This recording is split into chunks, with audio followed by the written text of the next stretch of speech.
So, I guess you've also probably seen the news about the new Unity announcement? And the internet is acting accordingly. I even made a poll about it on my YouTube community page. But don't let the memes and jokes fool you. I also believe that this is a corporate cash grab that was hastily announced, and many Unity employees seem to agree according to some posts online. For everyone out of the loop, Unity wants to start charging developers who use their engine a fee for every download past the first 200,000 if they make more than $200,000 of revenue per year. I am not the person to specifically analyze all these different decisions and money amounts, but people have posted very good analyses online. Now, is it true that I haven't made a video for a few months now? Yes, but even though, I feel like this announcement is important enough to address with what's been happening. Many of my videos specifically focus on the Unity game engine as a development platform, and with the recent public outcry and my experience of Unity for the past few years, I feel like it's probably time to switch my project over to Godot. Oh yeah, I know a lot of people pronounce it as Godot, but I'm gonna go with Godot because it's what I first heard, and I just like it a little bit better. Just like with GIF versus GIF. Some people will disagree, and I might be incorrect anyway. These projects, videos, and my YouTube channel are my way of sharing my passion for game design, software development, and just gaming in general. I've been using the Unity game engine as a way to show off game development. It's just really what I know and what I've been working with throughout my own game development journey. However, I don't need to restrict myself to Unity, and frankly, I don't want to promote how Unity Technologies Corporation has been acting the past few years. This recent announcement simply being the straw that broke the camel's back. Also, porting my project and libraries to a new platform will be a good learning experience, and Godot has a nice community. Seems like it's at least worth a shot. A fair bit of my audience is also interested in Unreal, so I might consider porting my projects over to Epic's game engine as well in the future if Godot works out well. Now, if you look at Unity's new pricing plan, I actually qualify under the free usage tier. I don't sell my software for money, and I would really never hit that $200,000 pricing threshold. To be honest, this new pricing plan doesn't affect me directly at all. Now, I do make some money off these videos, but I don't rely on it as a source of income. I'm a software engineer by day, and I just have this coding and game development as a hobby. However, Unity's recent business decisions and their development practices for the past few years have affected me. My OpenKCC project actually started back in 2020 just to learn about the data-oriented technology stack in Unity. It doesn't actually have a built-in character controller, so I just wanted to make my own, and that eventually grew into the OpenKCC project I have now.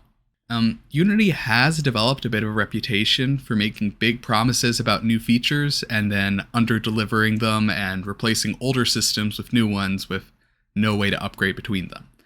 Examples of this include the Entity Component System, the Physics Package, UI Toolkit, Cinemachine, Universal Render Pipeline and High Definition Render Pipeline, and the new netcode package compared to the old UNet package. And those are just ones that I've encountered. I mean, I even submitted a patch to the Unity Multiplayer Extensions project for netcode so that I could use it with WebGL since they had left it broken for so long. Instead of supporting their community extensions and communicating to people that they were working on their own patch and fixes, they just released their own version that included a WebGL transport stack instead of the community extension one. Their new solution still has bugs. They're different than the old ones though. And of course, it's not compatible with the previous version of netcode that I was using. I would have to rewrite a lot of my network code to have full feature parity with the older version.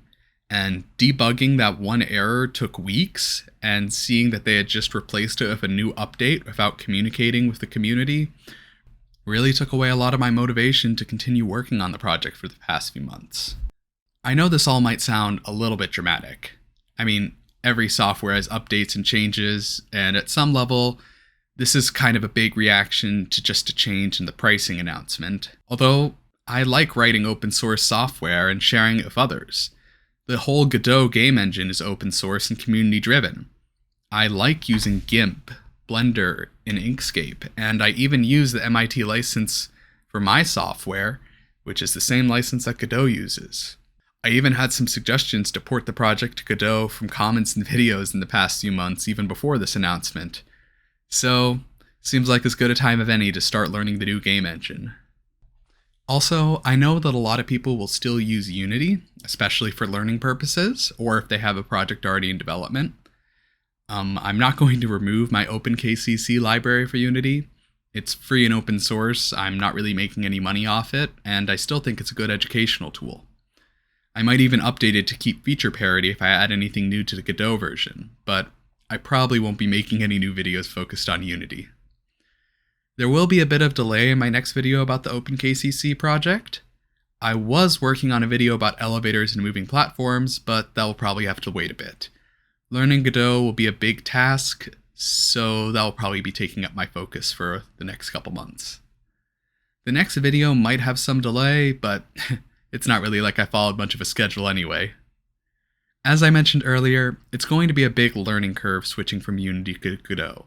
But with this new learning challenge might also come some interesting opportunities.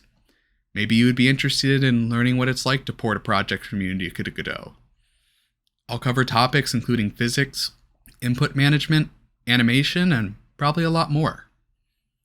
Since I know that a lot of my audience likes using Unity, I could even provide some good perspectives on highlighting differences between Unity and Godot if anybody else wants to switch platforms as well. Maybe even some nice content for making YouTube shorts with little snippets. If you have any suggestions or ideas for topics or projects, feel free to let me know in the comments. Overall, the recent news of Unity is bad, but it's kind of what I've come to expect from them. This recent pricing change seems to be the last kick of inspiration that I need to learn Godot. Have a wonderful day, and see you in the next video.